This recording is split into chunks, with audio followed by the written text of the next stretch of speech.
Okay, team, stick with me for a few minutes. I've got a message here, a little follow-up to our last message where I talked about maximizing your opportunities when a door is cracked open for you.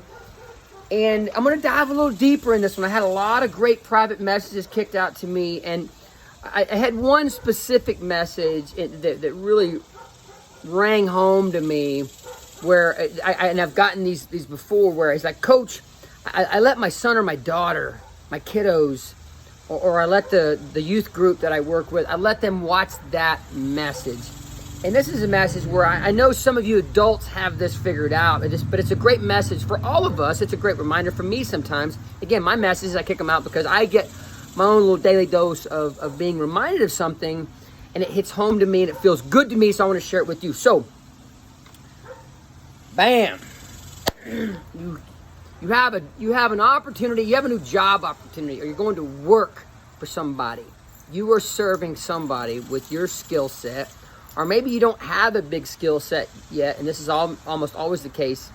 Your skill set is at a certain level, and when you go to work for that company, you hear the cicadas up there today? They're loud today. Oh, I gave my cicada story yesterday. It's funny. We'll go watch that on my Instagram stories. But anyway, you going to work for that company is going to improve your skill set. And oftentimes it's a job that you're currently in right now, or this job you're getting ready to start, that it's not your dream job yet. This is when this is where people separate them. And there's a little bit of gray area here, but I'm telling you right now, I have I have managed thousands of people over the years, large groups at times. When I was in various general manager roles, various director of operation roles in corporate America, and I saw so many people in radical fashion rise to the top. And I saw so many people that came in with the big, they had the powerful college degree, and they were just a little too much patting on the, they felt everything. And it's like, what do you have for me today, Yancey, or the company? What's for me today? And in on the same day, you had that individual that was just fighting and scratching to put their best foot forward and get ahead. And they were just always looking at, I know this is going to sound simple and cliche, maximizing the opportunity. Let me be straight with you. I know a lot of us are working virtually right now, but you still have the opportunity to maximize the opportunity. When you pull up, we'll just say physical. We'll say you're actually going to work for this, but all the virtual work ties into this as well. So we're pulling up to the job. No matter what it is, no matter how technical or non-technical it is, and everything in between, you're pulling up, and you're about to get out. You're about to go into work. At that point, you have to tell yourself, well, you don't have to, but this is what you should do. I'm going to be here for 8 hours today, and I'm telling you right now, I'm going to freaking knock it out of the park. I always had the mindset of nobody can outwork me today. If you work really hard, you can match me, but I'll be damned if I'm going to let you outwork me. I'm going to do it in a respectful manner. I'm always going to lift others. I'm not going to take credit for anything that I don't need to take credit for. Matter of fact, I'm going to try to give credit where credit is due. Well, almost in all cases, unless you own the company, you have somebody over you, somebody you have to report to. But a lot of people that you collaborate with, your peers in the workforce, and what are you doing to lift them up? What are you doing today to show that boss of yours? What's sending him home each day? He's driving home. He or she's driving home and like, I gotta find a way to get Susie or Jack. I gotta find a way to keep them on this team. I do not want them to leave this team.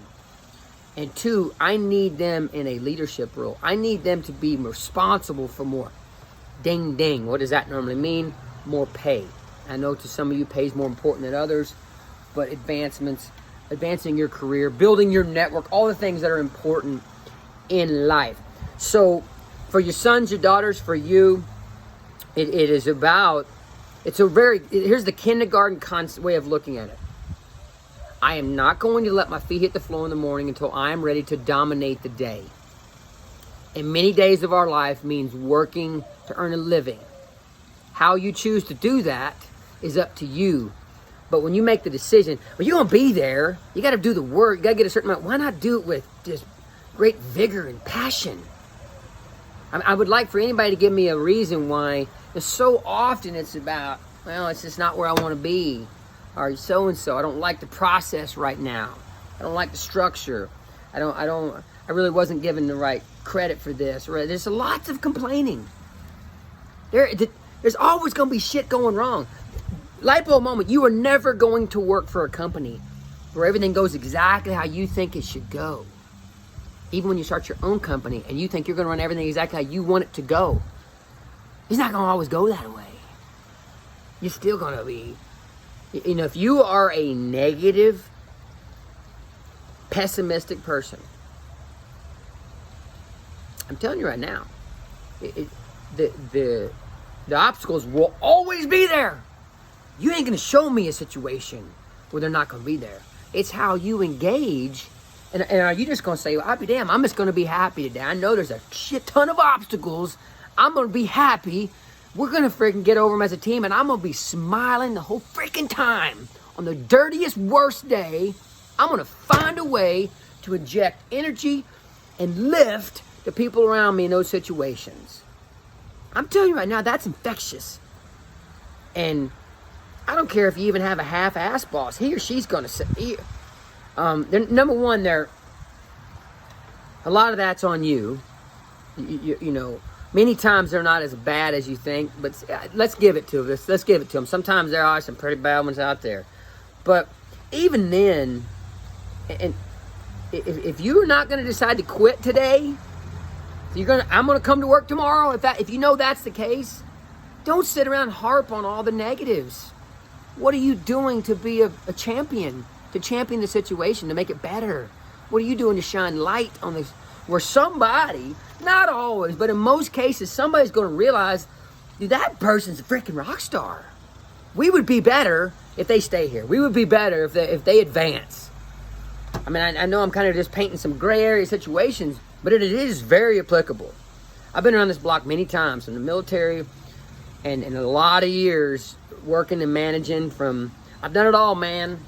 There ain't a dirty job out there that I was a dishwasher. I was a cook. I was a butcher. I hauled hay. I chopped wood.